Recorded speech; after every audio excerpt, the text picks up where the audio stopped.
Oh, hey guys, I didn't see you there. I was too busy playing No More Heroes because earlier this week Nintendo ported both the first and the second one onto the Switch. And you know me, I love me some Suda51 games, and I ain't got no more fucks to give about the existence of my reality. Today, we're not gonna talk about No More Heroes as much as I would love to talk about Suda51, especially a Suda51 game. That's for a different time. Today, we're gonna be talking to you guys about a game that I genuinely don't give any fucks about, nor do I think any other Pokemon fans do. That game I'm talking about is Pokemon Shield. Now, I will be excluding Sword because I did not get Dual Pack, nor did I just buy Sword separately. I wanted to be different. I wanted to be the black sheep, the ugly duckling, as you may say, and I wanted to get Shield because I knew everybody was gonna get Sword, and I'm like, you know what? I don't want that. I want Shield. And boy, did I fuck up. Me and Pokemon Shield have a love-hate relationship. It's like I want to hate the game, like how everybody tried to boycott it before its release, even during its release. Numerous YouTubers who specialize in talking about Pokemon-related topics or video games have even talked about how they were dissatisfied with Pokemon Sword and Shield, but at the same time, they loved it. That's where things get tricky because as much as I want to say I hated Pokemon Shield, thinking it was one of the worst Pokemon RPGs ever made, honestly somewhat liked it.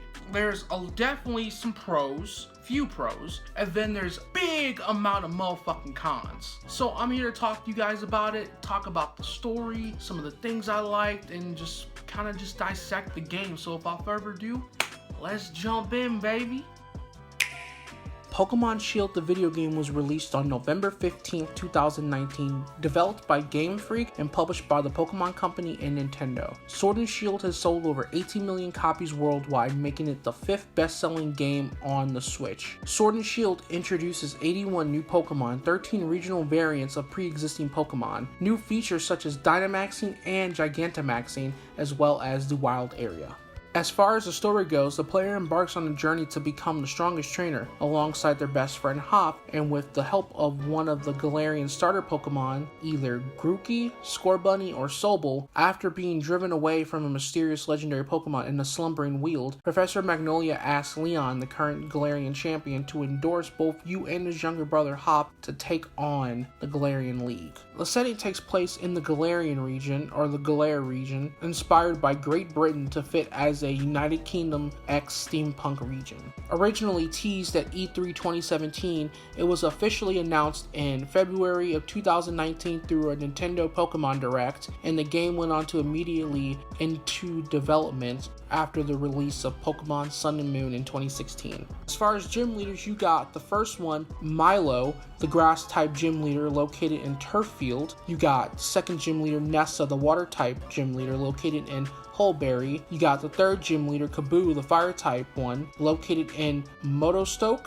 You got the fourth gym leader, Alster or Ulster, the ghost type gym leader located in Stow-on-Side. The fifth gym leader, Opa or Opal, the fairy type gym leader located in Balloonle or Balloonla. Then you got number 6, Melanie, the ice type gym leader located in Circhester. You got number 7, Pierce, the dark type gym leader located in Spikemonth. And you got number 8, the furious Raihan, the dragon type gym leader located in Hammerlock. It is your generic Pokemon RPG. You know, you get the 8 gym leaders that you have to go face within the league. You know, except with this one, there's no Elite Four and Champion. It's an arena kind of battle sort of ordeal. So you get semifinals and then you get finals. And then after you beat both whoever is in the semifinals and in the finals, you battle Leon, which is the current Pokemon champion, before you slide in and just snatch that title from him. As surprised as I was,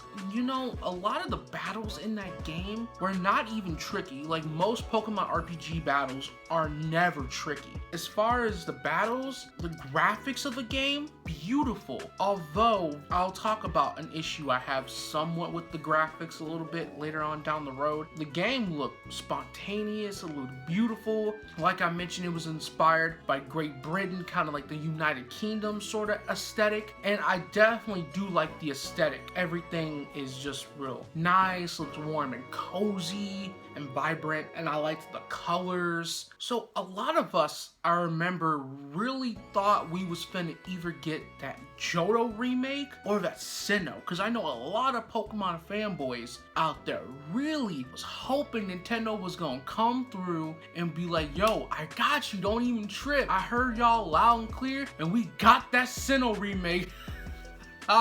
Psych head ass boy, we giving you something that's not even worth your time nor your money. That's basically what Nintendo did to us. At first, people all were hyped because it's like, oh, new region, new Pokemon, new story. You know, when you go on Twitter, you see all the negative backlash, like, I want Sinnoh. What the fuck, Nintendo? What up, the Game Freak? I want a fucking Sinnoh remake. I don't want to do what? But frankly, I didn't give a fuck. I was just happy that we was getting something other than Pokemon Let's Go Eevee and Pikachu, because those were remakes off of Yellow, but at the same time, that, like I mentioned in my game review, I have sort of like a love-hate relationship with that game too. Basically, it was like filler. Essentially, that's what that game was. I kind of rather would go back and just have another Let's Go Pikachu and Eevee, honestly, over Shield. So the gym leaders, you know, each person has like their own little gear, their own little outfit. You know, they specify in different types of Pokemon. And I mean, that's how every gym leader is wherever you go. How do I word this? I was somewhat not impressed, but at the same time, they were cool. My favorite gym leaders probably would have had to be Nessa, the water type gym leader, Kaboo, the fire type gym leader, Rayhan, the dragon type gym leader, Melanie. Oh man, Twitter is a very toxic place, and so are a lot of sites throwing out all sorts of stuff about Melanie. Oh my gosh. People over here simping over a fucking cartoon character in a video game. She could ice up my dick.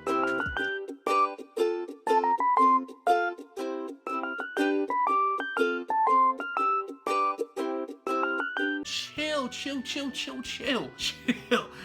It's a Pokemon game, fellas. Just because they make one thick character don't mean shit. You know what? Maybe let me just check them sites again, just to double check. And then the rivals.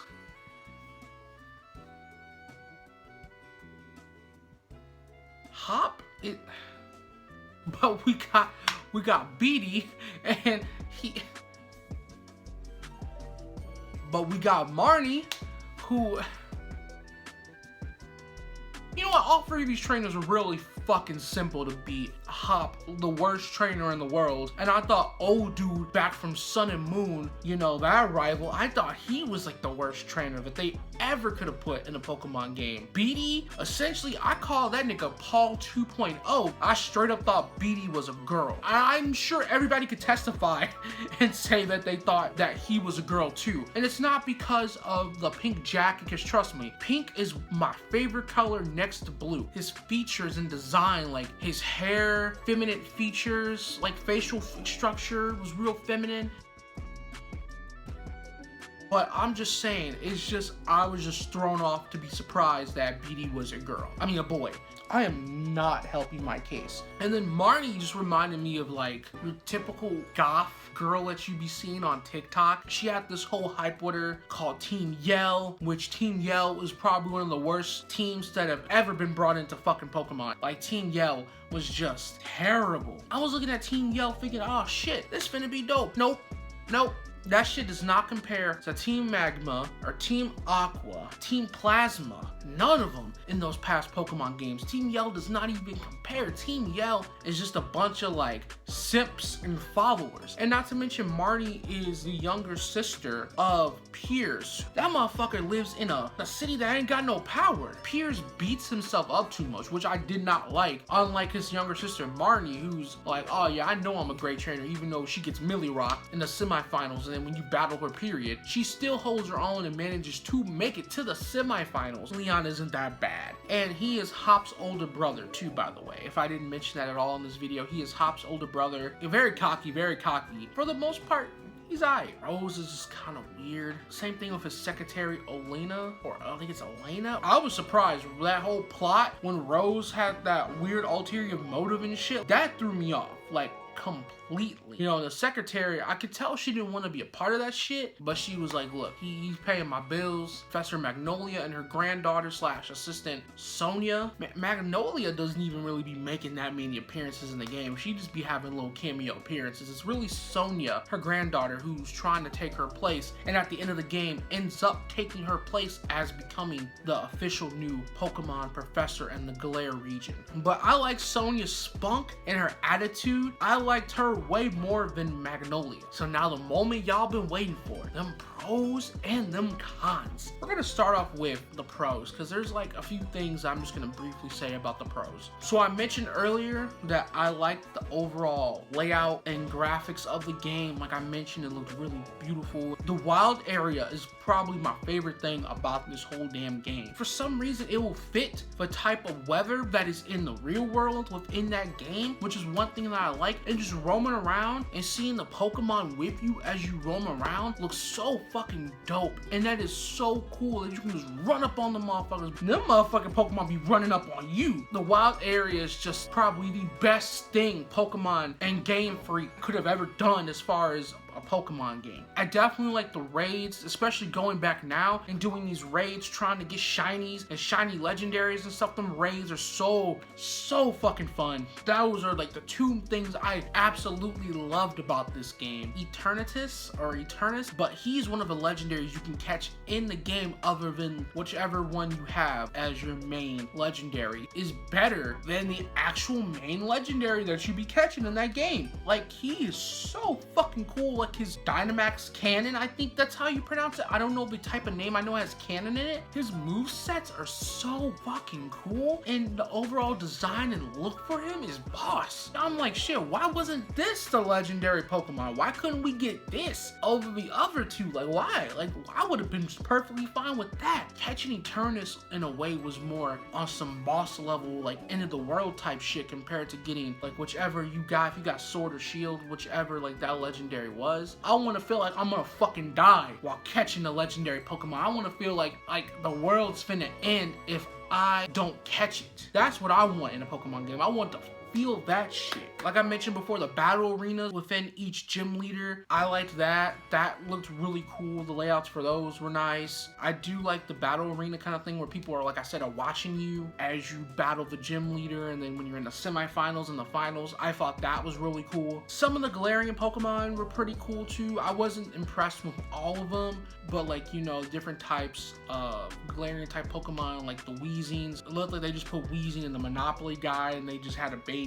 I got Shield, so I liked the design for Ponyta. Ponyta looked real cute and adorable, but I ain't one of them brony niggas that was all like practically jizzing in their fucking pants when they saw Ponyta looks like a My Little Pony. And then the DLC, that has to be a major red flag to where a Pokemon fan and just an overall video game player, to where they like the DLC more than the actual main gameplay. That should be a red flag for Nintendo and just any developers or publishers, period. I had more fun playing the Isles of Armor than I was to start up the main story, which is sad. And I had more fun playing the Isles of Armor than I did playing the main story, which is why I'm saying that is bad. So now we're gonna move on to some of the cons of the game, which I know is what y'all been waiting for. So the rivals, like I mentioned, Hop and Beatty. Hop is literally the worst fucking trainer in the game, and they made him to like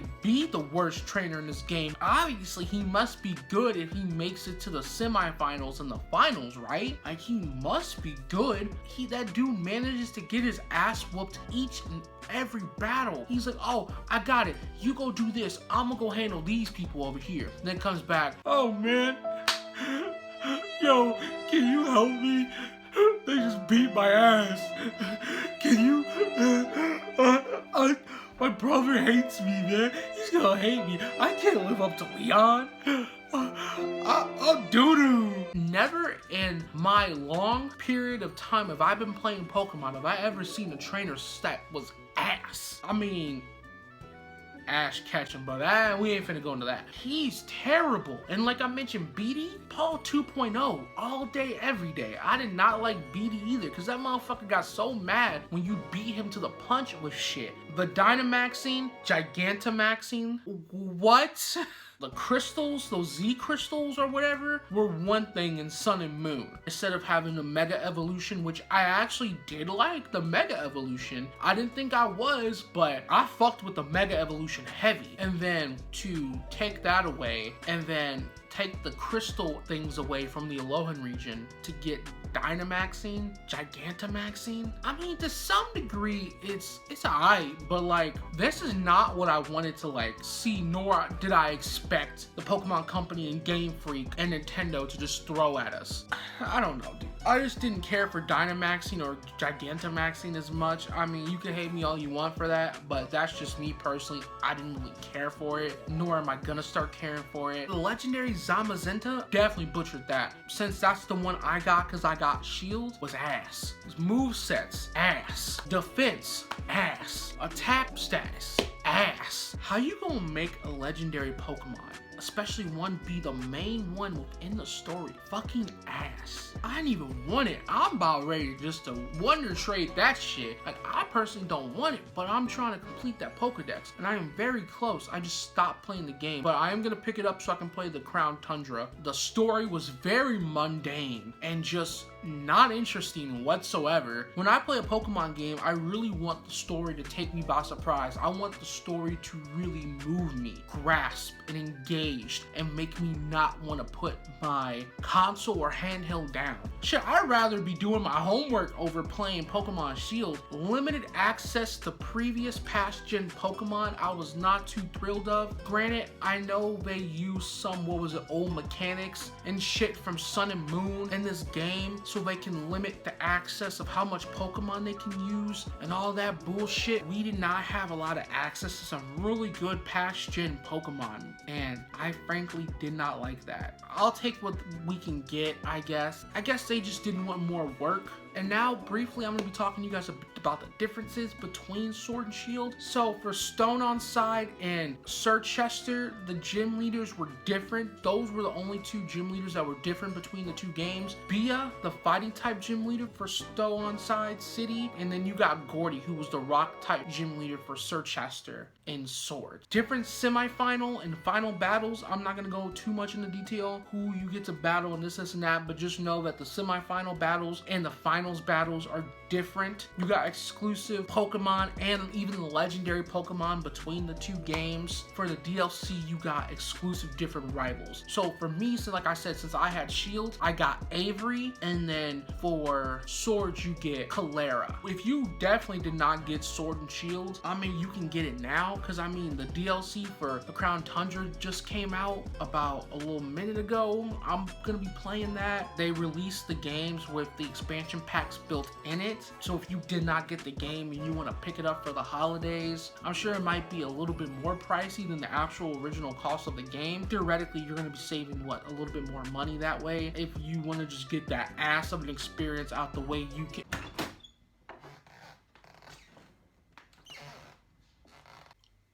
Oh, hey, did Nintendo send you?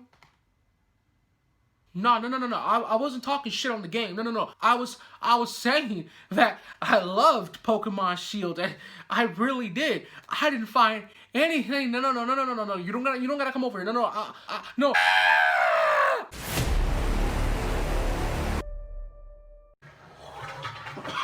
Oh, Nintendo nearly scared the shit out of me. Man, fuck, I ain't got no toilet paper. I guess I can just use this copy of Pokemon Shield to wipe my ass. I mean, it's not like Nintendo's just gonna bust through the bathroom. Man, come on! But anyway, guys, that was my review for Pokemon Shield. If you enjoyed the video, leave a like on it. And if you are brand spanking new to the channel, subscribe. We finally reached the goal. We hit 500 subscribers before the end of 2020. To some, 500 subscribers ain't shit, but to me, that is a huge milestone because I've been doing YouTube since I've been in middle school, and the fact that I took, what, like a 2 to 3 year hiatus, came back to the channel, I still saw and received a lot of love and support from my fans, and just enough to gain some more means the absolute world to me, guys. I've always dreamt of having 500 subscribers, and we even got more than 500. It's like last time I checked, 502, 503. I'm just really grateful for each and every one of you who subscribed to the channel. I'm so happy I managed to meet my goal before the end of the year. Now it's on the road to 1K, baby. Let's try and get 1K subscribers by 2021. Anything's possible. You never know. This comes to show you not to give up. If you really want to do something that you may think is impossible, do it. Follow your dreams. You never know unless you try. Like, seriously. I've always wanted to be a content creator. To me, I don't even care about the money. I just like making content and making people happy and laugh. But overall, if you enjoyed the video, like I said, leave a like, subscribe if you are brand new to the channel, and hit the bell to get notified when I upload videos. You can hit the all feature to get notified when I upload every single video, or you can hit the personalized option to get notified when I upload every other video. And if you want to hit me up on my links in the description below, you can connect with me that way. I created a TikTok. Yeah, guys, it's that bad. I guess the road to 1K is now upon us, so let's try and get to 1K. Alrighty, y'all. I am Pokemon 1086, and I am out of here.